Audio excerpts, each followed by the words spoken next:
Welcome to my new another vlog, guys. Welcome once again. आजको यात्रा मेरो घरदेखि मैनगरसम्मको हुनेछ। अब आज मलाई मेरो साथी भनौँ या भाइ भनौँ जो भए पनि मित्रले लिन आइदिनु होला। म आज काठमाडौँ जानेछु। फ्लाइटको टिकट काटिसकेँ, ढिलो हुँदैछ भनेर मलाई बिहान हिजो अस्ति कल गर्नुभएको थियो। त्यसको लागि आज म भाइ भन्छु। मैले चाहिँ सरको मित्र हो, त्यही पनि म भाइ भनेर सम्बोधन गर्छु। उसले दाइ भन्ने भएर लिन गइरहेको छु। अब त्यसको लागि अब रेडी हुँदैछु म। अहिले कति बजे हाम्रो घडीको हाम्रो घडीमा ठिकै 1:30 बजिसकेको छ। अब म जानको लागि रेडी हुनु पर्यो। यहाँदेखि अब मैनगरको यात्रा हो, गड्डा चौकीसम्मको होइन। त्यसको लागि आज के लगाउने त भनेर मैले सोचिरहेको छु। रेडी भइसकेको छु मैनगर जानको लागि है, अहिले लिन। I am ready. T shirt यो लगाएर चाहिँ म रेडी भइसकेको छु मैनगर जानको लागि। Okay, let's start my journey. This is helmet. Let's start my journey. Here is my Bugatti, Lamborghini, Ferrari. जे भने पनि यो चाहिँ मेरो Lamborghini भने नि, Ferrari भने नि, Bugatti जे भने पनि यो चाहिँ मेरो त्यही हो है। साधन जो आफूलाई हिँड्न सहज हुन्छ, सहयोग गर्दछ। Let's start. यहाँ 00 छ गाइज है। यहाँदेखि अब मैनगर गएर मैनगरदेखि घर आएसम्म कति किलोमिटर दौडिँदो रहेछ मेरो गाडी, तपाईँले देखाउने नै छु। Let's start my new journey. Let's begin.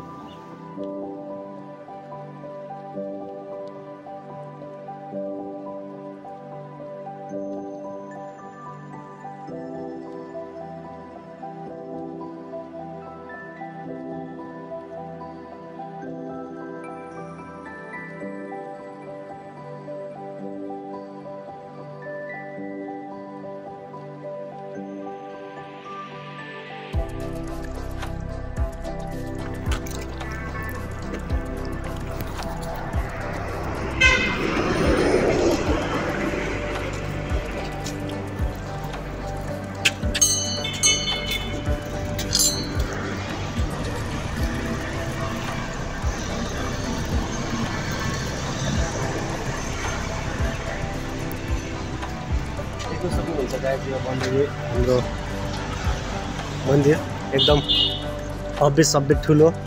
यहाँ भक्तजनहरूको एकदम घुइँचो लाग्ने गर्दछ। महाशिवरात्रि विभिन्न कालखण्डमा यहाँ ठुलो दर्शनालुहरूको एकदम घुइँचो लाग्ने गर्दछ। तपाईँले सरस्वती मैयाको मन्दिरको बारेमा सरस्वती जानकारी दिए। एकदम आस्था बोकेको एकदम ठुलो धार्मिक रूपले हाम्रो सुदूरपश्चिमको ठुलो धार्मिक स्थल पनि गरेको छ।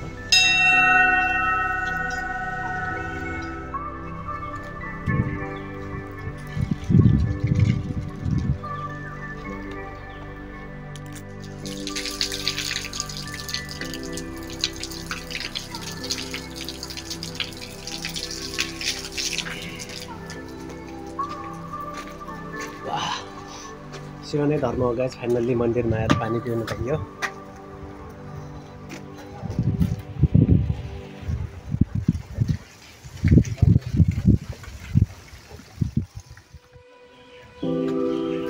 खुल्छ बिहान पूजा हुन्छ क्या। वनदेवी मन्दिरमा पुगेको छु गाइज। फाइनल्ली हामी अहिले मैनगर जाने क्रममा बाटोमा रहेको गुलरिया स्थित पर्दछ यो मन्दिर। एकदम धार्मिक रूपले गुलरिया हो, धार्मिक रूपले एकदम प्रख्यात। कृष्णपुर नगरपालिका 5 गुलरिया कञ्चनपुरमा अवस्थित हाम्रो वनदेवी निरञ्जन देव आश्रम मन्दिर जे भन्दा पनि हुन्छ। यहाँ त पछाडि मेरो उसमा देख्न सक्नुहुन्छ, यसमा लेखेको पनि छ। लोकेसन सेन्ड गरिदिनेछु कहाँ अवस्थित छ भनेर। देश विदेशदेखि, विदेश भन्नाले अब धेरै टाढा होइन, हाम्रो छिमेकी राष्ट्र भारतदेखि पनि हजारौँ दर्शालु भक्तजनहरू यहाँ आउने गर्छन् प्रत्येक वर्ष। एकदम राम्रो लोकप्रिय मन्दिरको रूपमा रहेको छ। एकदम रमणीय वातावरण, शान्त, मान्छेहरू बिहान योगाहरू गर्न, ध्यान गर्न, मेडिटेसन गर्न पनि यहाँ आउने गर्दछन्। Okay, thank you guys. यस्तै जानकारीमूलक तपाईँहरूलाई म भिडियो अहिले बाटोमा बनाएर तपाईँहरूलाई माझमा प्रस्तुत गरिदिनेछु।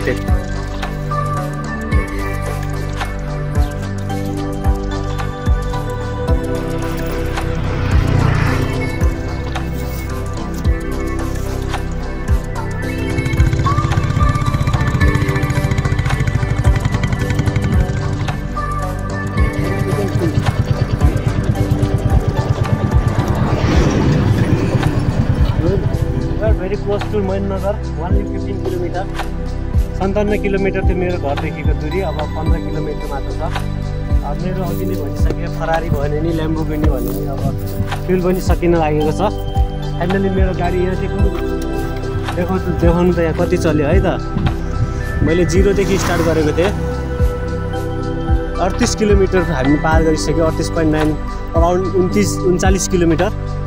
अझै हाम्रो कति 21 किलोमिटर अझै बाँकी छ गाइज। अहिले हामी यो शुक्लाफाटा राष्ट्रिय निकुञ्जमा सेन्ट्रल भागमा, यहाँ देखाउनु त यो चाहिँ हाम्रो घाँसे मैदान हो, जहाँ साँझतिर हाम्रो वन्यजन्तुहरू आएर, बारहसिङ्गे भयो, चित्तलहरू भयो, हात्तीहरू भएर आएर यहाँ चर्छन्। अहिले चाहिँ दिउँसोको समय भएर खासै आएको छैन।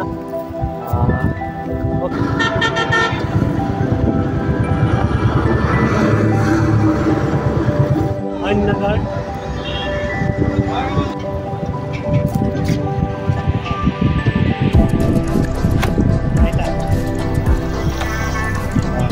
भनेर यार कहाँ अब पेट्रोल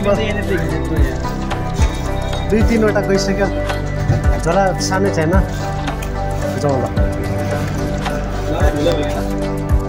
फाइनल्ली भेट भइसकेको छ मेरो भाइसँग। भाइ तिमी आज कहाँ आएको? दार्चुलाबाट इन्डिया हुँदै आएको थियो आज भाइ हाम्रो के अरे गड्डा चौकी हुँदैन, बनवासा हुँदै भेट भइसकेको छ। अब भाइको फ्लाइट छ साँझ 5:30 बजेको। अहिले टाइम कति भयो? 4 बजे ठ्याक्क पुगिन्छ भाइ, मजाले टेन्सन नलिएर।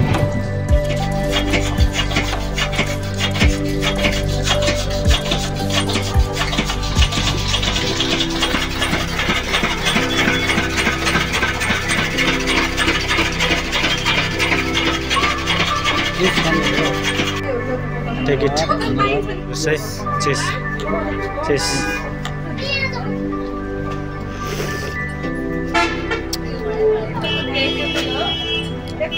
कस्तो लाग्यो त उखुको जुस कैलालीको? प्योर मालो फेरि।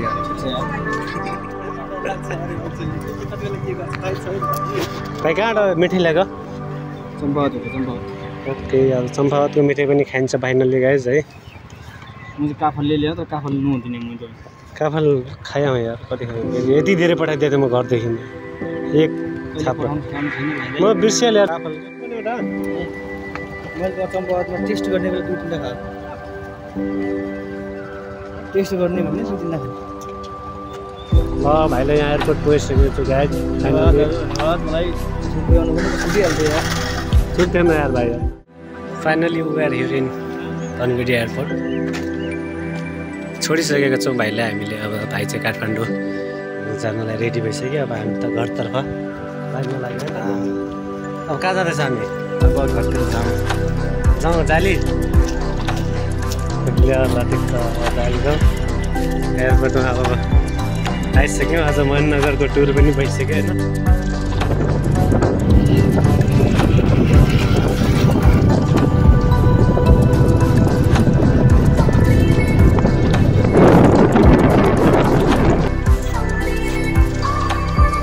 फाइनली गाइज घर पुगिसकेको छु। आजको मेरो डिस्टेन्स यहाँदेखि महेन्द्रनगरदेखि धनगढीको